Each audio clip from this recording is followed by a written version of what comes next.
बच्चे हम लोगों ने आज स्टार्ट करेंगे force and laws of motion. Motion हमारा पढ़ा पूरा कंप्लीट हो चुका है। Chapter number 1 matter in surrounding complete हो गया। Chapter number 2 is matter around the us pure complete हो गया। और फंडामेंटल यूनिट ऑफ लाइफ हमारा कंप्लीट हो गया। मेरे स्कूल में पेपर में आ रहा है नहीं आ रहा, सारे चैप्टर्स में पढ़नी है। मैं बता रहा हूँ, इस चैप्टर में जो हम लोग पढ़ रहे हैं बेटा laws of motion, force and laws of motion में हमारे पास ना सारी की सारी रीजनिंग है पहले वाले पार्ट के अंदर, और पीछे वाला जो पार्ट है चैप्टर का उसके अंदर न्यूमेरिकल्स है हमारे। क्लियर है? तो सबसे हम लोग बात करें फोर्स की, तो फोर्स का मतलब क्या होता है? A push or a pull is known as a force. किसी भी ऑब्जेक्ट को अगर मैं धक्का दे रहा हूँ मतलब पुश कर रहा हूँ, और मैं खींच रहा हूँ मतलब पुल कर रहा हूँ, तो इसको हम लोग क्या बोलते हैं? फोर्स बोलते हैं। किसी भी ऑब्जेक्ट को पुश करें या पुल करें वो हमारा क्या होता है? फोर्स हो जाता है। लेकिन जो फोर्सेस होती हैं वो हमारी दो तरीके की होती है। एक होती है बैलेंस्ड और एक होती है अनबैलेंस फोर्स। आजा बेटे, खड़े होके इधर आजा। आजो आजो आजो। देखो, तो रवनीत सिंह है, तो रवनीत सिंह को साथ हम डिस्कस करेंगे क्या? बैलेंस और अनबैलेंस फोर्स। रवनीत जैसे कर भाई, हाथ आ गया ना, ज्वाइन कर। अब रवनीत फोर्स लगा, थोड़ी जोर से, हाँ। अब रवनीत भी फोर्स लगा रहा है, मैं भी फोर्स लगा रहा हूँ। जो हमारा पॉइंट ऑफ कॉन्टैक्ट है ये मूव नहीं कर रहा। ये मूव क्यों नहीं कर रहा? क्योंकि जितनी फोर्स रवनीत लगा रहा है उतनी फोर्स मैं ही लगा रहा हूँ। तो इसको हम लोग क्या बोलेंगे? Balance forces. क्या हो जाएगा ये? क्योंकि ये राइट पे फोर्स लगा रहा है, मैं लेफ्ट पे एक फोर्स लगा रहा हूँ, तो हमारी फोर्सेस क्या हो जाएंगी? आपस में दोनों कैंसिल हो जाएंगी, क्योंकि दोनों के दोनों क्या कर रहे हैं? सेम फोर्स को अप्लाई कर रहे हैं। नेक्स्ट आगे हटा दे, कोई बात नहीं। अच्छा लग रहा है वो, देख स्मार्ट सा लग रहा है।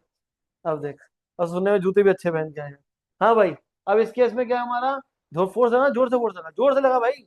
अब इसने जोर से फोर्स लगाई तो क्या हो गया? इनकी अनबैलेंस फोर्स। अब इसने फोर्स ज्यादा लगाई है और मैंने फोर्स कम लगाई थी। तो क्योंकि दोनों ऑब्जेक्ट जरूरी नहीं है बस सेम फोर्स लगाएंगे, तो ऐसे को हम लोग क्या कहते हैं निरुक्त? इसको हम बोलते हैं अनबैलेंस फोर्स बोलते हैं। फॉर एग्जाम्पल, अभी रवनीत जिस चेयर पे बैठा हुआ है, मैं क्या कहता हूँ रवनीत को, मैं जब इस चेयर पे नहीं बैठा तो मैं इसको क्या करूंगा? इजिली पुल कर सकता हूँ मैं चेयर को। लेकिन रवनीत अगर बैठ गया इसके ऊपर, तो मैं चेयर को मैं खींच तो पाऊंगा, लेकिन मुझे क्या लगेगी? ज्यादा फोर्स लगेगी उसको मूव करने के लिए। क्यों ज्यादा फोर्स लगेगी बेटा? क्योंकि उसको बैठने से वेट हो गया, वेट आ गया। तो वेट ज्यादा आने की वजह से क्या हो जाएगा? कि जो ग्रेविटेशन है, तो ग्रेविटेशन की जो फोर्स होगी वो भी हमारी क्या हो जाएगी? ज्यादा हो जाएगी। और हम लोगों ने पढ़ा था कि कोई भी ऑब्जेक्ट जब अर्थ के साथ या किसी सरफेस के साथ आपस में कनेक्ट होता है, तो उस केस में वहां पे हमारा क्या होगा? फ्रिक्शन भी एक्ट कर जाएगा। तो रवनीत के बैठने से जो फ्रिक्शन होगी वो क्या होगी? ज्यादा होगी, क्योंकि इसके बैठने से वेट भी ज्यादा होगा, वेट ज्यादा हो जाएगा तो फ्रिक्शन भी क्या हो जाएगी? ज्यादा। अब सपोज एक पेपर है, पेपर को मैं अगर रोड पे रख दूंगा, फूक मारूंगा उड़ जाएगा। लेकिन मैं उसको उसके ऊपर अगर एक स्टोन रख दूंगा, तो फिर फूक मारने से वो पेपर नहीं उड़ेगा। ऐसे ही होता ना। अब हम लोग घर पे क्या करते हैं, जैसे आपने पेपर रखे हुए हैं जो हम पढ़ते नहीं है, असाइनमेंट पढ़े हुए किसी कोने में, फैन चल रहे उड़ के एक कोने में से एक उधर चला गया, फिर तुमने क्या करा? उसी असाइनमेंट को रजिस्टर के अंदर डाल के रख दिया फोल्ड करके, तो फिर नहीं उड़ेगा। क्यों नहीं रखेगा? क्योंकि फोल्ड करके मैंने असाइनमेंट बुक के अंदर डाल दिया मैंने। तो बुक के अंदर डालने से क्या होगा? बंद हो गया ऊपर से, तो वेट आ गया ना उसके ऊपर, जिसके वजह से उड़ नहीं पाएगा। तो ऐसे हम लोग यहाँ पे डिस्कस करते हैं अनबैलेंस फोर्स। तो रवनीत को अब मैं फोर्स लगाऊंगा खींचने के लिए, जिस चेयर पे बैठा है, तो मुझे फोर्स क्या लगेगी? ज्यादा लगेगी as compare to previous case. तो यहाँ पे क्या हमारी अनबैलेंस फोर्सेस है, क्योंकि फ्रिक्शनल फोर्स कम है और मेरी फोर्स क्या होगी? ज्यादा। तभी मैं इसको क्या कर पाऊंगा? खींच पाऊंगा अपनी तरफ। क्लियर है ये चीज? अब सपोज करते हैं कि रणबीर बहुत ज्यादा स्ट्रांग है, तो इसने क्या करा? इसने शर्त लगाई हमारी इससे, सोहंग से, कि दोनों ट्रक को धक्का मारते हैं, देखते हैं कौन धक्का लगा पाएगा। तो मैं ट्रक के अंदर बैठा था, मैंने हैंड ब्रेक खींच दी ऊपर, दोनों लगे, मैं पीछे से धक्का मार पाएंगे तो धक्का लग जाएगा ट्रक को? नहीं लग पाएगा। ठीक है भाई?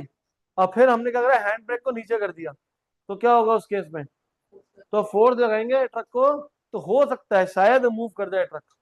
जरूरी नहीं है इनकी दोनों की फोर्स लगाने से ट्रक मूव कर जाएगा, चांस हो सकता है कि मूव कर जाए। ट्रक मूव कब कर पाएगा? क्योंकि ट्रक का इतना सारा वेट क्या क्रिएट कर रहा है? फ्रिक्शनल फोर्स क्रिएट करेगा। तो जब मैं उससे ज्यादा फोर्स लगाऊंगा, तभी क्या करेगा? ट्रक मूव कर पाएगा, वरना ट्रक मूव नहीं कर पाएगा। क्लियर है ये चीज?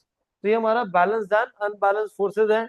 यहीं पे देखो दो बच्चे बने हुए हैं, ये बच्चे पहले केस में फोर्स लगा रहे हैं, तो फ्रिक्शनल फोर्स के बराबर ही फोर्स लग रही है। फिर दोबारा फोर्स लगा रहे हैं, लेकिन इस केस में ऑब्जेक्ट मूव कर रहा है। क्यों? क्योंकि इस केस में ज्यादा फोर्स लगाएंगे तो ऑब्जेक्ट क्या करेगा? मूव कर देगा अगेंस्ट द फ्रिक्शनल फोर्स। तो ये सब हमारा बेटा 8th स्टैंडर्ड के टॉपिक थे, सब पेपर में कुछ आते नहीं है। अब हमारे पास पढ़ने हमने लॉज ऑफ मोशन। मोशन के ना 3 लॉज होते हैं।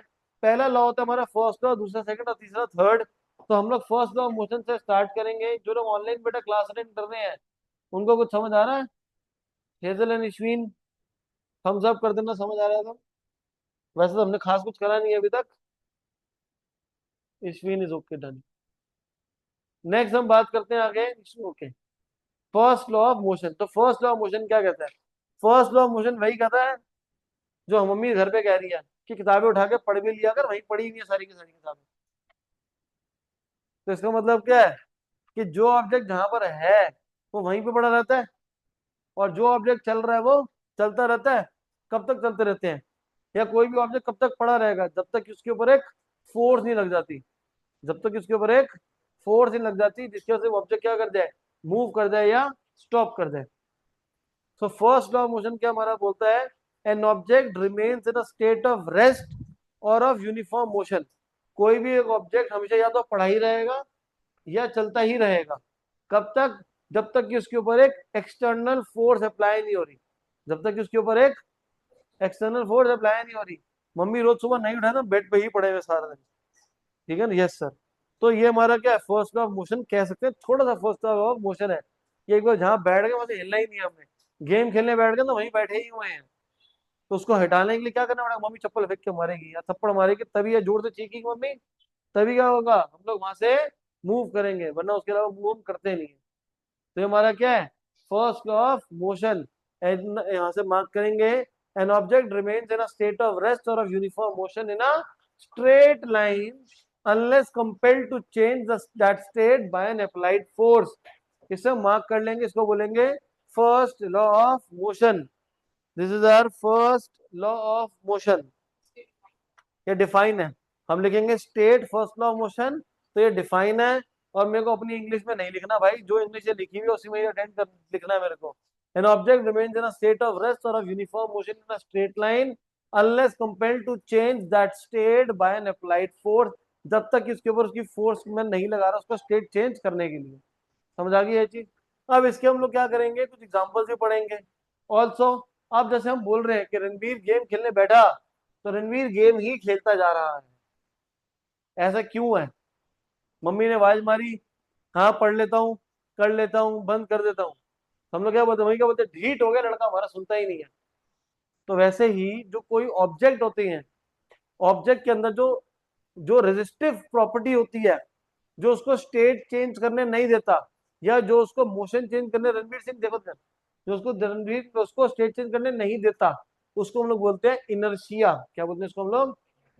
All objects resist a change in the state of motion. हर एक ऑब्जेक्ट क्या करता है, अपना स्टेट चेंज होने नहीं देता। वो कह रहा भाई बैठा तो बैठा रहता हूँ, चल रहा हूँ तो चलता ही रहूंगा। In a qualitative way, the tendency of the undisturbed objects to stay at rest or to keep moving with the same velocity is known as inertia. तो ये इनर्शिया की डेफिनेशन भी मार्क कर लो। The tendency of the undisturbed objects to stay at rest or to keep moving with the same velocity is known as inertia. जी बेटा। हाँ हाँ, क्लियर है ये? इसे मार्क कर लेना, व्हाट इज इनर्शिया। ठीक है। नेक्स्ट, आगे लिख रहा है, that is why the first law of motion is also known as law of inertia. इसलिए हम फर्स्ट लॉ ऑफ मोशन को और क्या बोलते हैं बेटा? Law of inertia. तो पेपर में लॉ ऑफ इनर्शिया लिखा हो या बोले फर्स्ट लॉ ऑफ मोशन, तो हमारा एक ही बात है। क्लियर है ये चीज? बेटा ये इनर्शिया की डेफिनेशन है, ये फर्स्ट लॉ ऑफ मोशन। कौन सा ऊपर वाला नीचे वाला? फर्स्ट लॉ ऑफ मोशन यही है। ये अरे इसको लॉ ऑफ इनर्शिया भी बोलते हैं, ये बोल रहा हूं मैं। फर्स्ट लॉ ऑफ मोशन को लॉ ऑफ इनर्शिया भी बोलते हैं। यहाँ पे सिर्फ इनर्शिया की डेफिनेशन है 3 लाइन में। एक ही बात है। अरे एक ही बात है, यही लिखना है, law of motion law of inertia यही है। यही है। लॉ नहीं बदल गया। जैसे तुम्हारा नाम क्या है? अमायरा। अब मान लो मम्मी घर पे अमायरा की जगह मायरा बोलेगी, मायरा और अमायरा सेम ही है ना बच्चा। तो लॉ हमारा सेम ही है, चाहे फर्स्ट लॉ ऑफ मोशन बोले चाहे लॉ ऑफ इनर्शिया बोले, यही लिखना है। क्लियर है भाई? अब इसके हमारे कुछ एग्जांपल्स हैं। अब एक बात बताओ, आप जब बस में स्कूल बस में जाते हो अपने आप, मेट्रो में जाते हो? नहीं जाते? स्कूटी में जाते हो? है कोई मेट्रो में जाने वाला? आप जाते हो मेट्रो में? जब कभी जाते हो, कभी बैठे होते हो तो तो मेट्रो में जब हम चढ़ जाते हैं तो मेट्रो अगर आगे की तरफ जाती है तो हम लोग ना, अगर मैं ऊपर से ना पकड़ूं तो जर्क लगता है, झटका लगता है। कहाँ लगता है? पीछे की तरफ लगेगा, आगे की तरफ लगेगा? है पीछे की तरफ। जब मेट्रो आगे जाएगी तो हम झटका लगेगा पीछे की तरफ। भाई पीछे की तरफ झटका क्यों लगता है? क्योंकि होता क्या है यहाँ, इनर्शिया की वजह से होता क्या है। अब जब मेट्रो स्टेशन में मेट्रो आगे रुक गई तो मेट्रो किस पे है?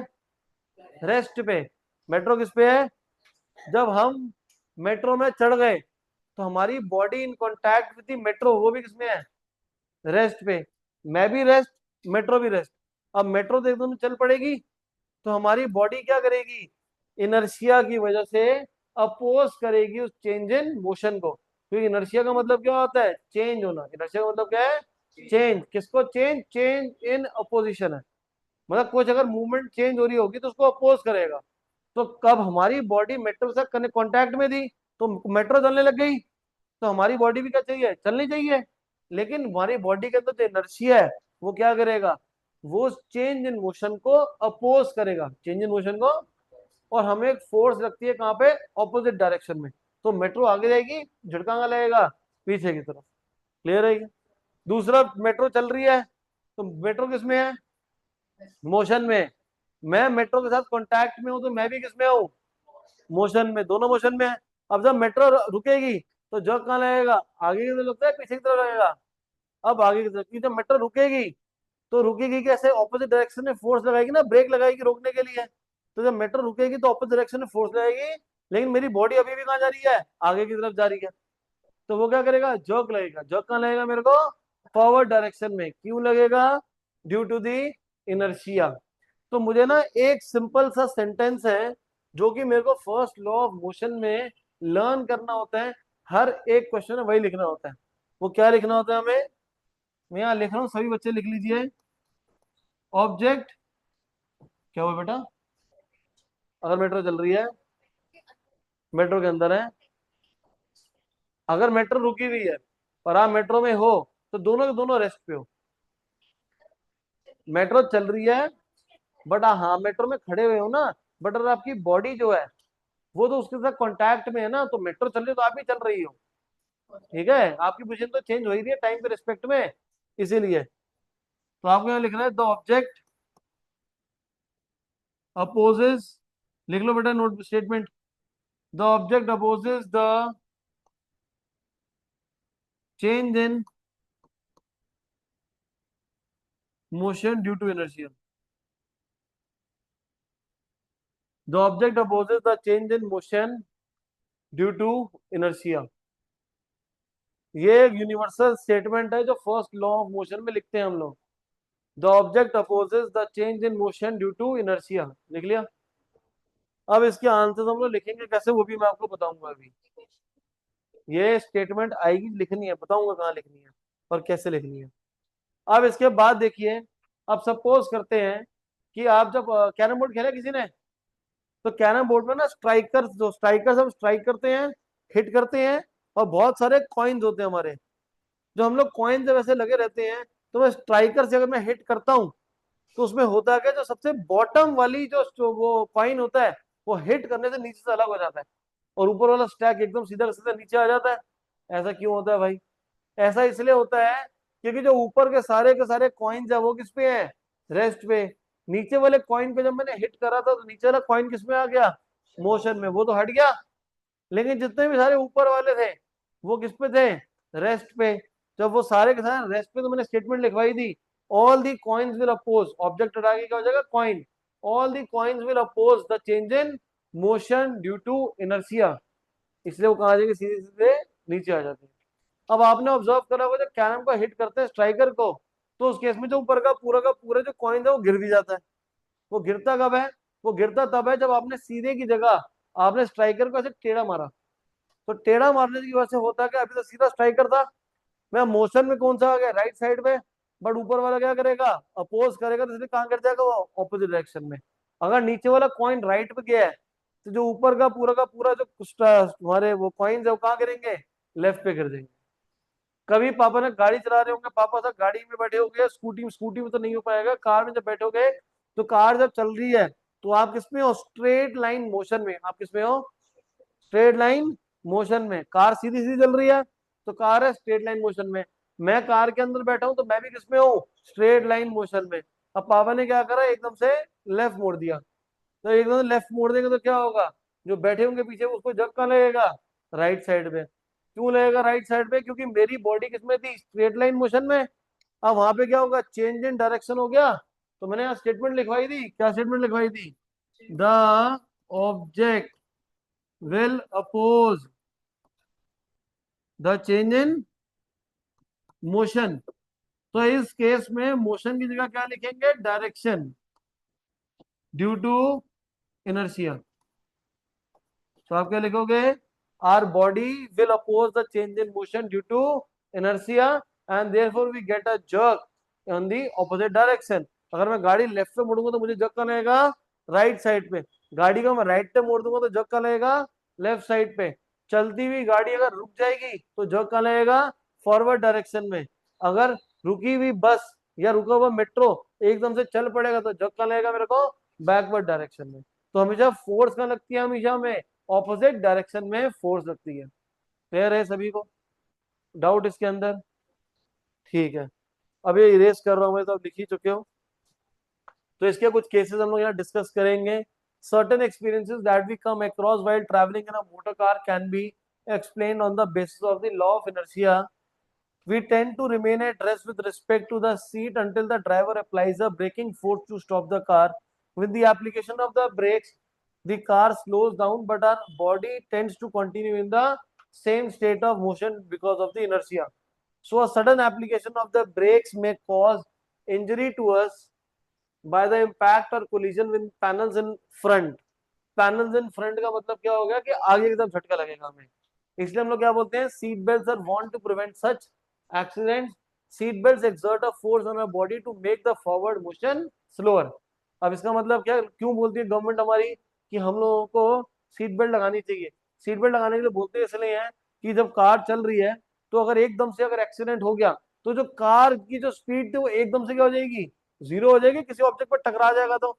और उस केस में लार्ज फोर्स हमें क्या करेगी, आगे की तरफ पुश करेगी, जिससे झटका जर्क का लगेगा फॉरवर्ड डायरेक्शन में। अब सपोज करते हैं मेरे लेफ्ट साइड पे कोई बैठा हुआ है, तो उसका सीधा सर कहाँ लगेगा, आगे जो डैशबोर्ड पे लगेगा। या मेरा सर क्या, कोई भी ड्राइवर जो होगा उसका सिर कहाँ लगेगा, सीधा स्टीयरिंग व्हील पे लगेगा, तो जिसकी वजह से क्या चोट लग जाएगी। तो सीट बेल्ट का काम क्या है, सीट बेल्ट का काम यह है कि सीट बेल्ट पहनने से जो एकदम से जो सडन आगे से झटका लगता है, सीट बेल्ट ना उसको रोक लेती है। आप घर पे आज जाके गाड़ी में बैठ के ट्राई करना, जब कार में सीट बेल्ट, कार नहीं भी चल रही होगी ना तभी भी, आप घर के नीचे बैठी हुई, गाड़ी खड़ी हुई है, आपने सीट बेल्ट पहन के बैठ जाओ और फिर एकदम से सीट बेल्ट को खींचना, तो सीट बेल्ट एकदम से आगे होगी नहीं, झटके तो रुक जाएगी उसके अंदर।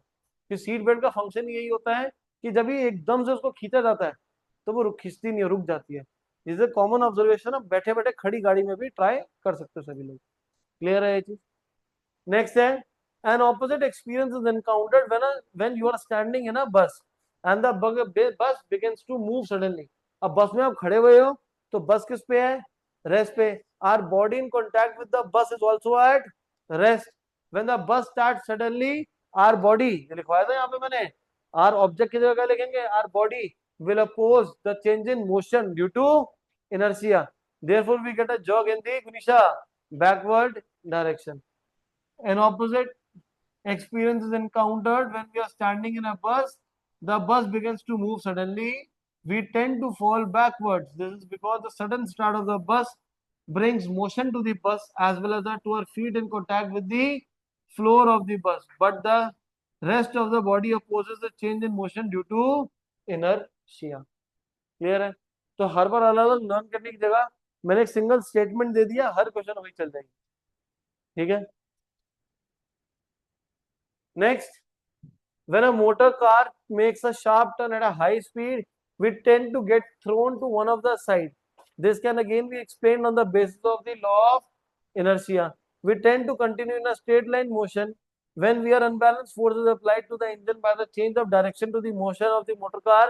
We slip to one side of the seat due to the inertia of our body. जब गाड़ी चला रहे हैं, मैं एकदम से अगर उसको मूव कर दूंगा, तो पहले क्या था, when the car was in a straight line motion, our body in contact with the bus या motor car is also in the straight line motion. When we move the motor car towards one direction, we get a jerk in the opposite direction. क्यों ऐसा हो जाएगा? Because our body was in the straight line motion. तो हमारी body inertia से क्या करेगी? उसको अपोज करेगी. किसको अपोज करेगी? चेंज इन डायरेक्शन को करेगी. क्लियर है ये? तो यहाँ पे मोशन चेंज नहीं हो रहा. गाड़ी को राइट लेफ्ट मोटर तो क्या चेंज हो रहा है? उसका डायरेक्शन चेंज हो रहा है. क्या चेंज हो रहा है? उसका डायरेक्शन चेंज हो रहा है. क्लियर है ये? रणवीर, आपको बेटा, जसलीन, अश्मी, क्लियर सभी को? आप दोनों को, गुनीशा, बेटा भव्या क्लियर है? हमारा सिंह क्लियर है भाई? ऑनलाइन वाले भाई जो ऑनलाइन क्लास अटेंड कर रहे हैं, दोनों हेजल एंड इश्विन को, और इश्विन को क्लियर है? हेजल क्लियर है? नेक्स्ट क्या बच्चे? हाँ बेटा, ये पूरा पूरा लर्न करना है हमें. हमें कुछ भी नहीं छोड़ना. एग्जाम्पल समझ लो, कुछ भी समझ लो, पूरा ही लर्न करना है बेटा. ये कैनन बोर्ड वाला केस भी हम लोगों ने डिस्कस करा था अभी. नोट्स भी दूंगा, उसमें सारे आंसर लिखे होंगे. But book NCERT he learn करनी है. फिर हमने पेपर में एक्टिविटी कभी ना कभी कर रखी होगी कि नीचे ग्लास ले लो, ग्लास के ऊपर कार्डबोर्ड रखो, ऊपर एक कॉइन रख दो, और मैं जब उसको कार्डबोर्ड का हिट करूंगा तो कॉइन वापस इसी के अंदर गिर जाएगा. ऐसा क्यों होता है? जब कार्डबोर्ड को इसके ऊपर रखा हुआ है ग्लास के ऊपर, तो कार्डबोर्ड किस पे है? रेस्ट पे. उसके ऊपर जो कॉइन रखा है वो भी किस पे है? रेस्ट पे. तो मैं कार्डबोर्ड को एकदम से हिट करूंगा तो कार्डबोर्ड किस में आएगा? मोशन में. कार्डबोर्ड किस में आएगा? लेकिन ऊपर वाला क्या करेगा? कॉइन, इट विल, अभी लिखवाया था भाई, it will oppose the change in motion due to. तो भाई जो स्टेटमेंट लिखवाई है ना, the object will change, object की जगह कॉइन हो जाएगा. The coin will oppose the change in motion due to inertia and it will fall in the glass. Clear है ये? डाउट इसमें? डाउट इसमें? परफेक्ट है. नेक्स्ट है इसके बाद हमारे पास इनर्शिया एंड मास. तो प्रियांश तुम इधर आओ.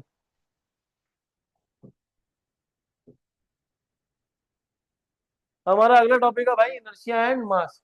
अब देखो, प्रियांश, प्रियांश को देखो, तुम्हें लग रहा है देख के बहुत सॉलिड वाला बॉडी वाला बंदा है ये हमारा. फुल बॉडी है तो मतलब इसका मान मान के चलते हैं, इसका वेट क्या है? मेरे से कम है. मैं इसको ऐसे धक्का दिया, आराम से हिल रहा है ना? ये झूल जाएगा ऐसे. अभी मेरे को धक्का करियो भाई ऐसी. कह रहे सर तो बड़े मोटे हैं. तो इस केस में नहीं, तुमने मत करो भाई, मैं सीधा दीवार में चले जाऊंगा. तो यहाँ पे इनर्शिया एंड मास आपस रिलेटेड कैसे है? किसी भी ऑब्जेक्ट का अगर मास ज्यादा है तो उसका इनर्शिया भी क्या होगा? ज्यादा होगा. ठीक है? अगर किसी का मास ज्यादा है तो उसका इनर्शिया भी क्या होगा? ज्यादा. अब इतनी बड़ी फुटबॉल है, और उतना बड़े में पत्थर ले लूं, तो फुटबॉल को किक करूंगा, फुटबॉल तो उड़ जाएगी. लेकिन क्या तेज में जितना बड़ा स्टोन होगा, उसको किक करेंगे तो उड़ जाएगा? तो मेरा पैर ही टूट जाएगा. क्यों होगा भाई ऐसा? तो स्टोन का, इतने बड़े स्टोन का मास क्या होगा? मास ज्यादा होगा तो इनर्शिया भी क्या होगा? ज्यादा हो जाएगा. क्लियर है ये?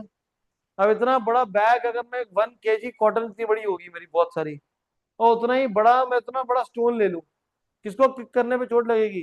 स्टोन को. कि स्टोन का मास क्या है? तो स्टोन का मास ज्यादा होगा तो इनर्शिया भी क्या होगा? ज्यादा हो जाएगा. क्लियर है ये चीज? So it is easier to push an empty box than a box full of books. Similarly, if we kick a football or it flies away, but we kick a stone of the same size with the equal force, it hardly moves. We may in fact get an injury in our foot while doing so. तो यहाँ से sir हम यही conclude कर सकते हैं कि किसी भी ऑब्जेक्ट का अगर मास ज्यादा है तो उसका इनर्शिया भी क्या हो जाएगा? ज्यादा हो जाएगा. क्लियर है सभी को? डाउट इसमें?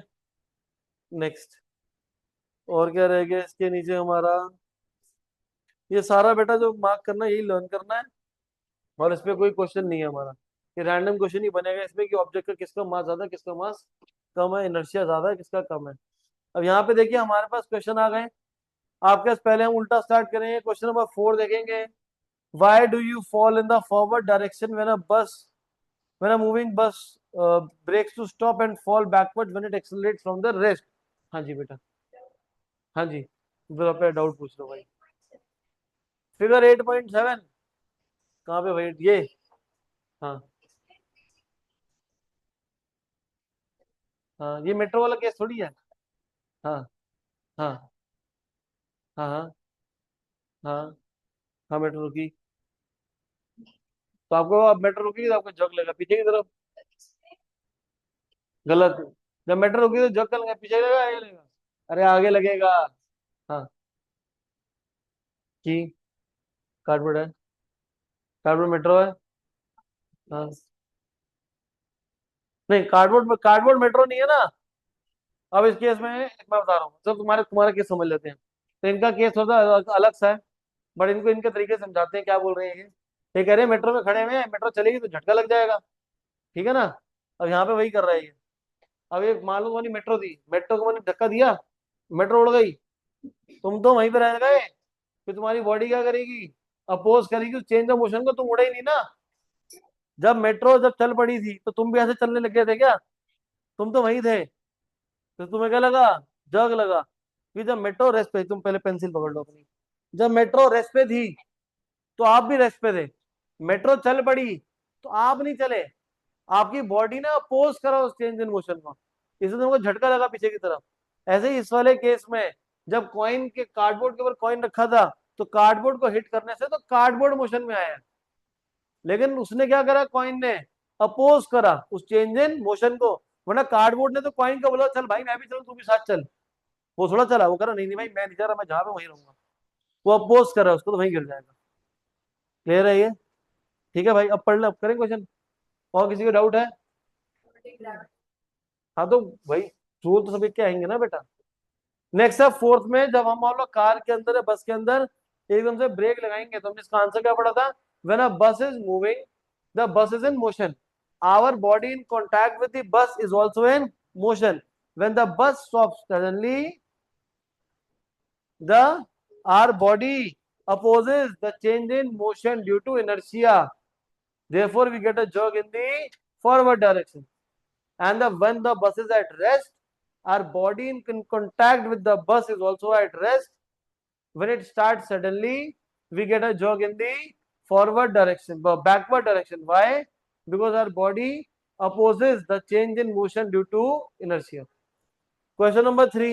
अब क्वेश्चन नंबर थ्री में बोल रहा कि एकदम से वो किसी ब्रांच को अगर मैं हिला दूंगा, शेक करेंगे, तो उस केस में जो लीव्स होते हैं वो गिर जाते हैं।